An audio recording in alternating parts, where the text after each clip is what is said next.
Ya, setahun. Nah, tapi itu kan masing-masing cabang tadi aku bilang disesuaikan. Nah, kalau untuk Sukabumi itu per bulannya tuh targetnya di 80-an juta. 80-an juta. Berarti Omsetnya. itu berarti perhitungannya dari sekitar market yang ada juga ya, Kak? Betul.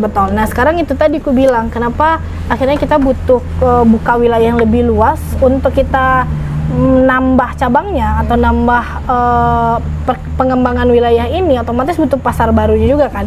Karena 80 juta itu udah full capacity-nya kita. Jadi kayak sekarang nih, ini kan kayak Istifol. Nah, itu 80 juta. Jadi sepintar-pintar mereka jualan, itu cuma akan terjual 80 juta karena kita cuma punya stok di nilai itu gitu. Sukabumi itu lumayan yang kecilnya sih. Ada Bogor, Tasik, bahkan tuh Tasik itu nyentuh 160 juta omsetnya. Kalau misalkan dari ini Kak, dari modal per bulannya kan pasti ada yang biaya yang dikeluarkan tuh, dari biaya dikeluarkan dari sama omset yang diterima itu keuntungannya kira-kira berapa? Nah, kalau sebenarnya dari awal aku targetin sih sebenarnya kita 50-50. Jadi biasanya kalau kita di sini omset 80 juta, mostly pengeluaran kita itu untuk di bahan bakunya itu habisnya 40 juta. Nah, jadi mungkin sisanya kayak operasional dan gaji di setiap cabangnya itu. Jadi mungkin keuntungan bersih bisa 30-40%.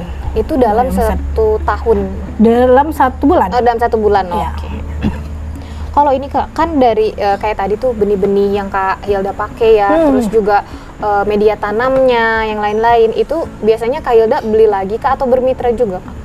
Oh, kalau ngomongin benih sih sebenarnya kita udah pasti benihnya dari perusahaan-perusahaan ini ya. Dan kalau ngambil pun aku nggak ngambilnya paling di R1 atau distributor. Nah, itu pun tergantung karena beberapa karena ternyata ya sistem tata niaganya tuh udah jauh berubah juga ya yang dari kupahamin gitu. Jadi benih ada beberapa yang harus lewat distributor dijualnya, kayak panah merah itu harus dari distributor terus harus ke R1. Nah, kita bisa ambil di distributor kalau kita belanja setara sama R1, misalnya kayak gitu. Terus ada beberapa dari tani murni. Kalau tani murni itu salesnya bisa jualan.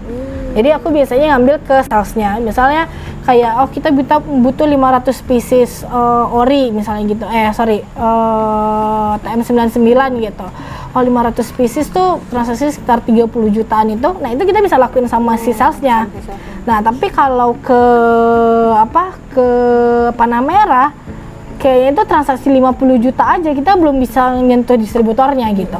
Jadi kayak harus ke si R1-nya. Jadi kayak mereka punya bagiannya sendiri-sendiri, beda-beda.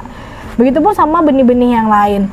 Yang lain juga yang bisa dijual itu sebebas sama salesnya tuh kayak ori. Jadi kayak memang kebutuhan ori kita tuh sebulan tuh semua cabang mungkin bisa sampai 1000 pack. Jadi lumayan rollingan cepat gitu ya. Nah, jadi akhirnya salesnya bisa ngejualan ke kita.